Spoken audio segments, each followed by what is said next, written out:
Hello, my name is Bob Brown, and it's my privilege to host this show, which is based on the reality that Westborough is a great town filled with interesting people. Many of them are long-term residents who have so many memories and stories about life in Westborough in days gone past. And so your local cable station, Westborough TV, has initiated this series of programs which are designed to reflect upon life in earlier days and to possibly make suggestions about how we can improve life in this fine town for the future. It's a real privilege for me, and I want to introduce Polly Howard, to be able to interview June Bent, who doesn't like the term hero, but for me and for many of our generation, you are a hero. And we'd love today just to talk a little bit about your experience in the Women's Air Corps. If I got that right? Women Air Force service pilots. Women's Air Force service pilots. Now, I've spoken of Polly. Polly also had some flying experience, and I think you have something in common, so I'm going to let Polly go further with the introduction. Tell us what your common bond to June is, and we'll go on from Flying. there. Yeah, that's right. I see it on your lapel.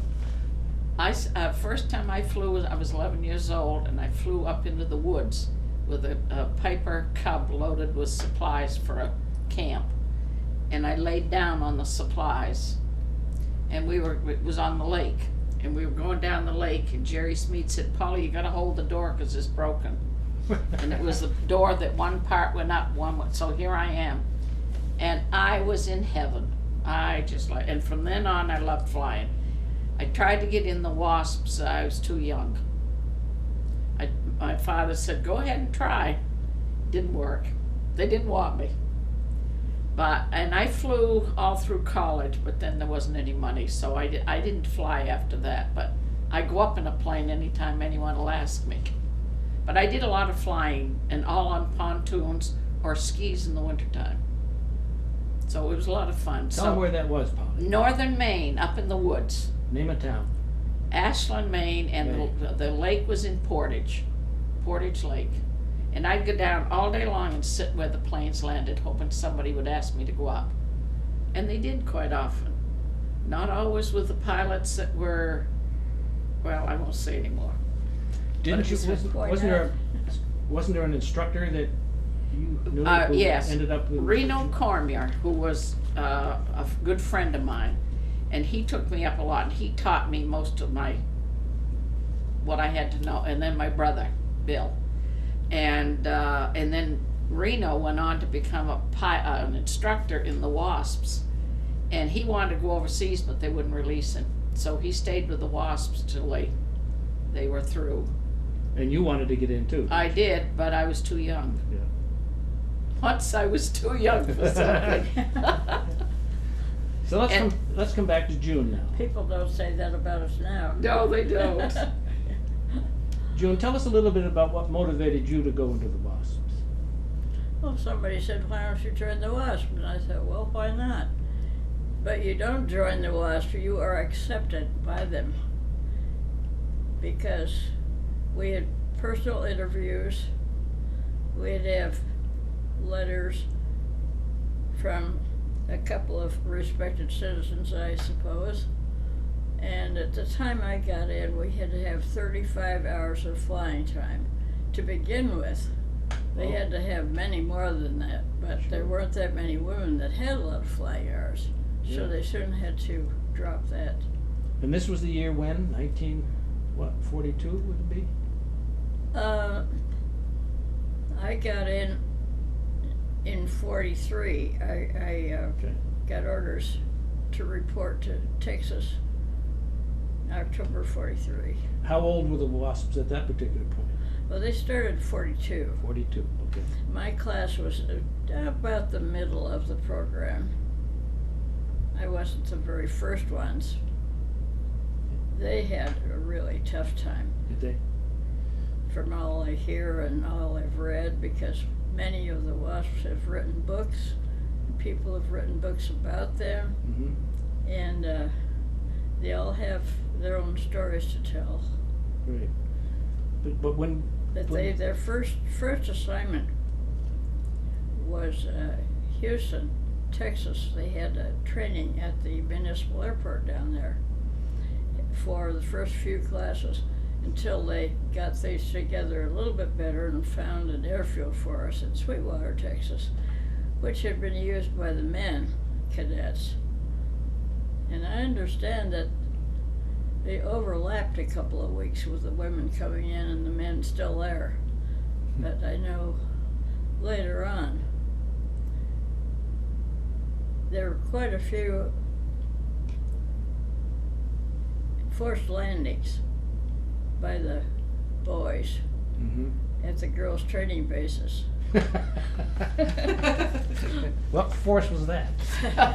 Well, that was taken care of also, believe me.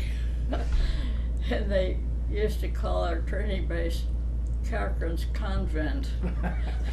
Jacqueline Cochran, of course, was the head director of our entire program. Wow. And she and General Arnold were the ones that got the thing started.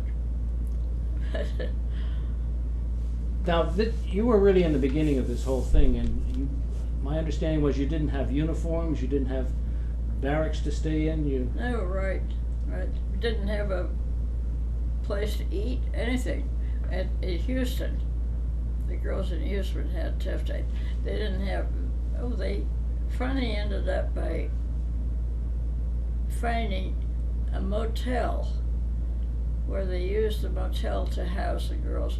Other than that, they would try to find places in town with families or wherever they could. But you see, nothing was organized to begin with. Now, you had to have 35 hours of flying prior to going in. Yes. During your term in the service, how many hours did you rack up? Oh, not a lot. Not a lot? But I was an engineering test pilot. And most of my work was takeoffs and landings. I had a lot of those because I had very short flights. So were you running really experimental planes, new planes? No, these were planes. I happened to be assigned to two different basic training schools where they were teaching the men, cadets. This is their basic training. And I was test flying the planes that they were using in their training. Now, what did it mean, test flying? Just to see if you came back, or what? Every flight that you make, the pilot had to write it up on a form. And if you thought something was the matter with it, why, it was written up in the form. And the plane was not released for the cadets to fly until the mechanics fixed or tried to fix whatever they had written about it. And well, some of the men were still doing it, but the WASP then would fly the planes and see if they were okay for the men to use. They were okay way they were putting using So I them. wasn't far off when I said if you came back, it was going to be pretty good. Well, we were expendable. The men were not. Yeah. Not in that way, anyway. And you had to buy your own uniforms, didn't you? Or you didn't have uniforms to begin with? We didn't have any uniforms. They were, Jacqueline Cochran designed the uniforms, and they didn't all come at once either, because when I had my first assignment to Merced, California, I didn't have all of my uniform. In fact, I had to wash a shirt out every night, and they didn't have any drip dries in those days. You ironed them. And it didn't have any slacks. Those hadn't come yet. So a friend of mine and I went in the little town, and we each bought a pair of navy blue slacks, which were as narrow as we could come to they call Santiago blue, the ones that our uniform was. And somebody commented the other day that we were the first ones to wear blue. After that, of course, they had the Air Force in blue for a while there too. Yeah.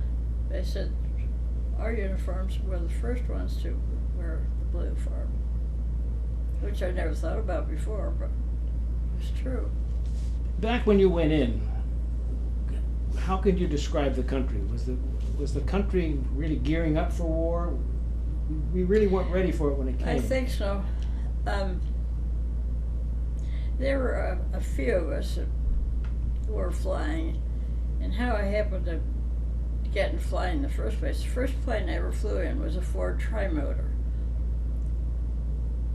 And I don't remember much about it, but it was very cheap. It was about 50 cents or something like that.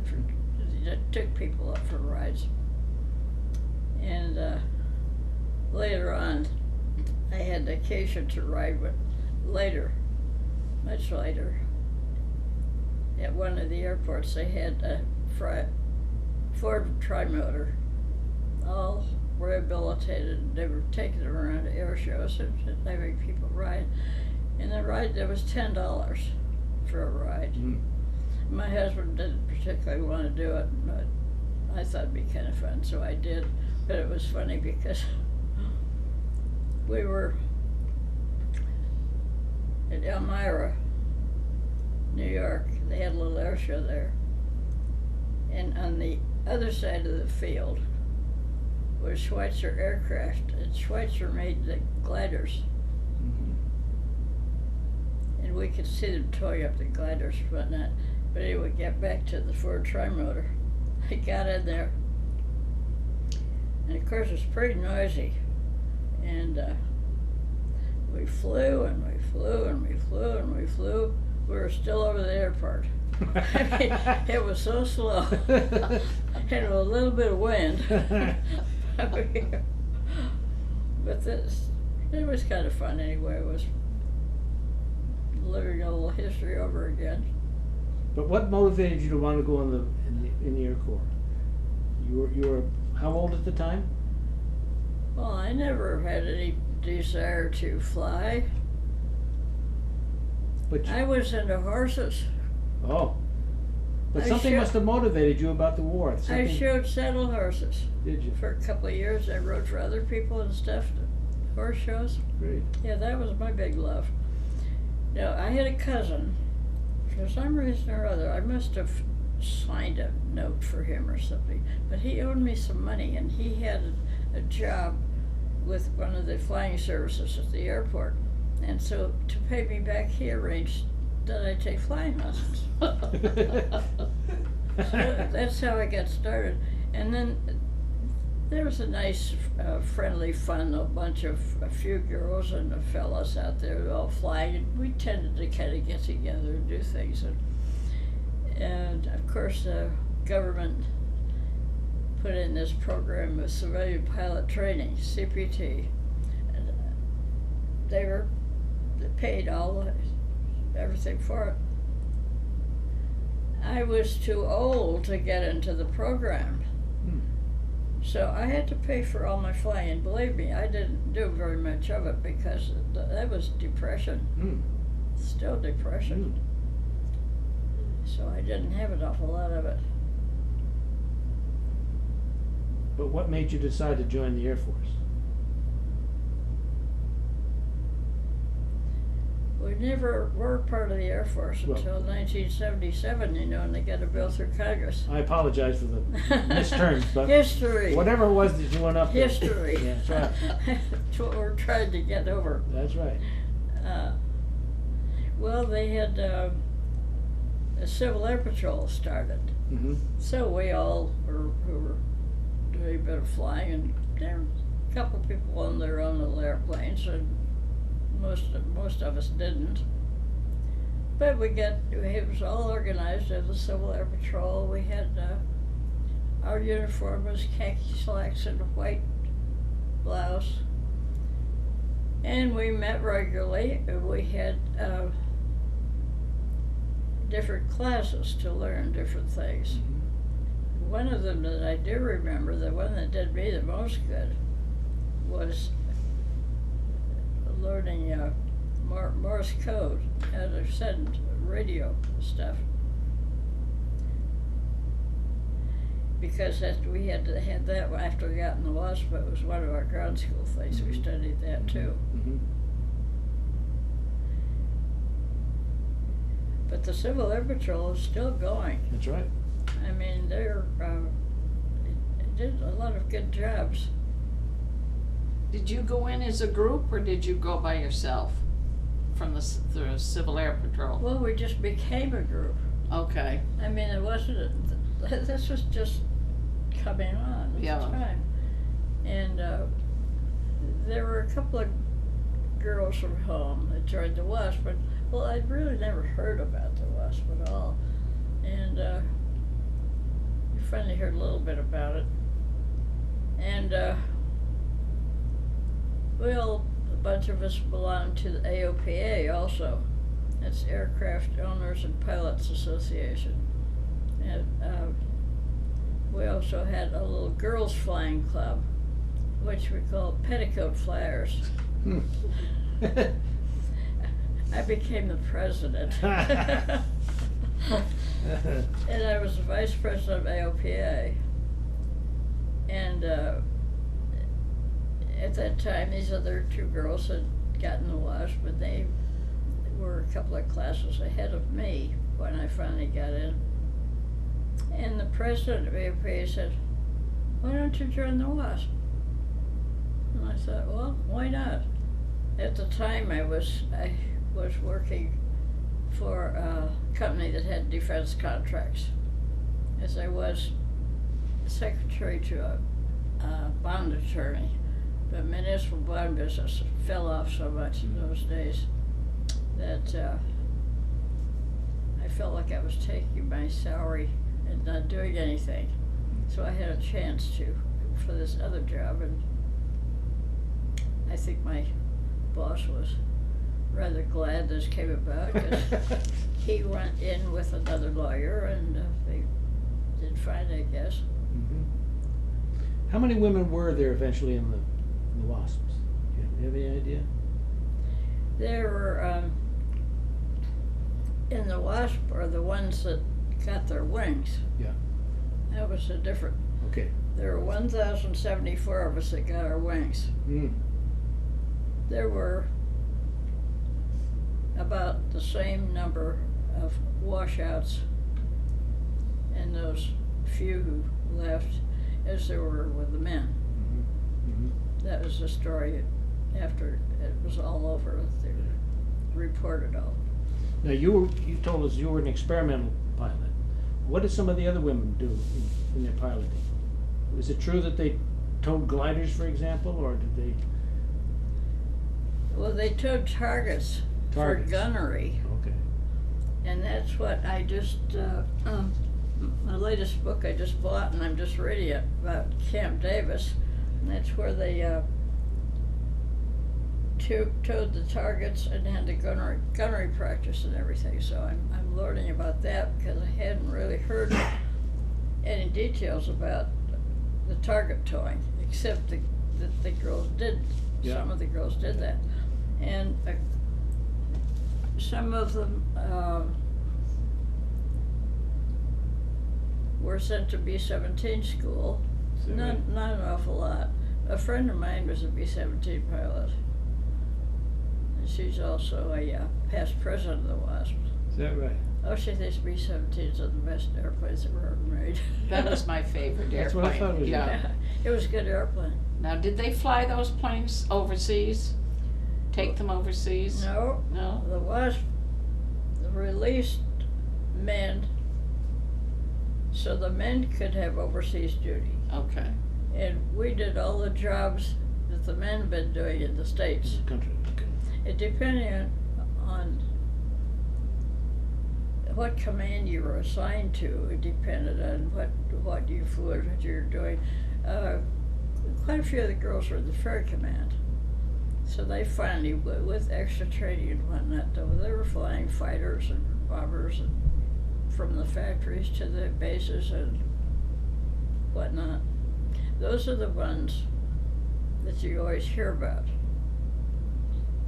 I didn't, but I know about the ferrying The because ferry command, those Yeah. are ones. And so everybody who finds out you're a WASP said, "Oh, you ferried planes, didn't you?" And that's all they knew about it. Yeah. I think that's all That's they why knew. you're on today to tell them the difference. That's right. That's all that That's right. publicity was about, you know. Yeah. Do you remember the story, Polly, in Holton, where they built the airfield right on the Canadian border? Right. Because the Canadians weren't allowed to accept armament live coming across the border. They would fly these planes into Holton, push them through the woods, and then the Canadians would pick them up. We were down there one time and Dad had heard that they were going to do that. So we went up on, there's a hill going out of Holton, That's and right. so we went up there and stood in the field and watched them tow a plane across, tail first. Yeah, so I bet there's some women flew ours. Yeah, Flew in there. yeah. Yeah. You had a big celebration in Washington recently, didn't you? Well, that was their gold medal presentation. Would you show that medal? If I hand it to you, could you see there's I two know you sides? have to be very careful because when they had a little occasion here, so I could show the medal to the people that live here at the Willows. And it's very nice. We knew people were interested in seeing this, and it might be their only chance they would ever see one. Right. And had on the table, you know, and they could pick it up and whatnot. And I was there and I remember. this poor man picked. First thing you do, there goes my medal flying through the air, clunk, I'm in the middle of the. The last time I looked, the table still has a big gouge in it from this. This is heavy. It is, that's a good Can one. you turn it so the camera can see it? It is No. heavy. You can just hold it in your hand. that's- Hold it in your hand perhaps. Wow, look at that. It is a beautiful medal. Now this is the other side. And what was that for? What was the occasion that you got that awarded? Well, this, of course, is for the WASP, not for me personally, but I'm a WASP. Sure. I've always been proud of it, and I enjoyed it, and had some good friends. And so the government decided at this point in history they should have this award? I think there were a few people that had a finger in the pot on this, but I don't know who they Mhm. all were. Mhm. Somebody always has to instigate these Sure. things to get it going, you know. But this is, we were the first women to fly U.S. military aircraft. Good for you. That's why we got the medal. Great, great. And the government didn't really recognize the WASPs until the 70s, did they? They never could get a bill through Congress making us part of military Yeah. or anything, so we didn't have any of the perks of veterans Is that right? got. And a lot of them took advantage, you know, of going back to school, going to college, and all that kind of thing, but we didn't have that. GI Bill, yeah. How many women were at this award ceremony? Well, they claim, as far as they know, there are about 300 of us left alive. And there were 170 something there at Washington. Wow, isn't that great? With wheelchairs, and walkers, and canes, and a lot of energy. Yeah, that's great. That's great. This was a 2-day affair, Was it? actually.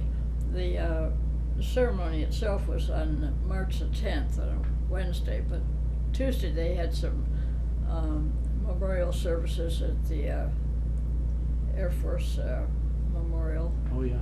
which I had always wanted to see ever since they had a story and a picture of the memorial on the front of Air Force magazine. It's a stunning memorial, Which I isn't it? still Yeah. think it's just terrific. Yeah, listen. I mean, you have a picture in daylight, and I don't know where I got it, but we have a picture of it at night too. Mm-hmm, right. And it's very impressive. Yeah, I've seen it at night too, yeah. Have It's you really- seen the new memorial over near The one with the missing part? Arlington? Yes. Yes, oh, yeah. I could have stood there all day long. Absolutely. Did you see that one? It's just 3 spires going up, and Well, that's the That's one she's is talking that the one you're talking about? yes. To me, Air there Force is, Memorial. it's like they're planes. Yeah. It's Yeah. just absolutely beautiful. Yeah. I didn't even know it was there, and the kids took me the last time we were down there. Yeah. Well, I had saved that magazine all this time. I still have it on the floor in the car. That's one of the things I hid today. But now I have to read about it all over again. Yeah, well, that's, It was just as impressive as I thought it would be. Oh, Even more so. yeah. yeah, that memorial and the Korean War are the two that move me the most. I agree. I make my grandson walk backwards in the Korean one to look at those I had faces. seen, we had been to Washington a number of times. Of course, the first place we go is Air Force Museum. Yeah, that's right. We gotta go to the Smithsonian, I mean. Yeah. And we did see the Vietnam Memorial. That was discussed quite a lot, Yes, right. pros and cons and whatnot. But when you actually see it, I thought it was very good. Yes, it is. Yeah. It is. Now, you met your husband in the service too, didn't you? Yes, I did. He was a fighter pilot, and he had been in the invasion of North Africa, Wow. and he was back to the States. And they took him off of flying status and put him in intelligence. And he was the assistant intelligence officer of the base at Merced when I was stationed there. That was my first assignment, Merced. And he hadn't been there very long either. He'd been in the hospital in Miami when he came back and whatnot. But I was always glad I didn't know him before he went overseas. It just saved me That's an right. awful lot of worry. Had he been wounded over there? Is that why he was in the hospital? No, but he had all kinds of, he said he had red, white, and blue eyes, and they were kind of yellow, and he wasn't a big man to begin with, and he'd lost a lot of weight and all of it. He was just a little skinny thing, but he never talked about it very much. Mm-hmm. He just remembered the funny things that happened. He would tell. Yeah. That was another connection we had, because my brother Bill was a pilot in Africa. Yeah. He flew B-24s. And was it your granddaughter went to Drake? Yes. My daughter.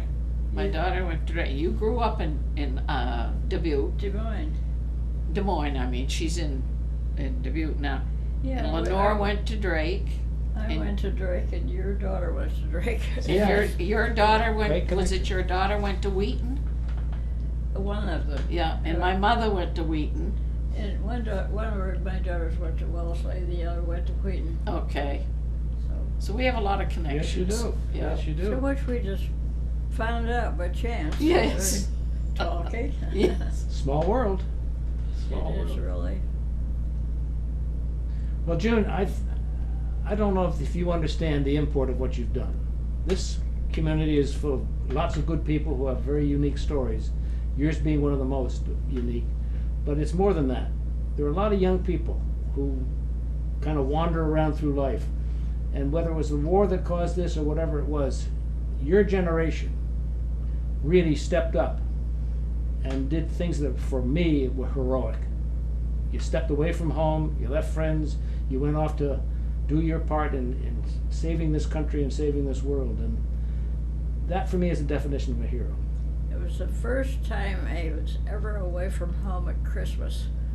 Was when I went in the WASP, but at Christmas I was down in Sweetwater, Texas. It's a funny feeling. But I think there are gonna be a lot of young people who will see this. This will be shown in the schools. And there'll be a lot of young people that I think will be inspired by your story. And May I tell you a little Sure story you can. about, if I can get it straight now. My younger daughter, she's in Asheville, North Carolina now. When she was in grade school, I'm sure, she said one day to Dad and Mom, well, you never talked about your experiences or anything in the war like this. And I said, well, we didn't think you were interested, because they'd never asked us any questions about it or anything like that.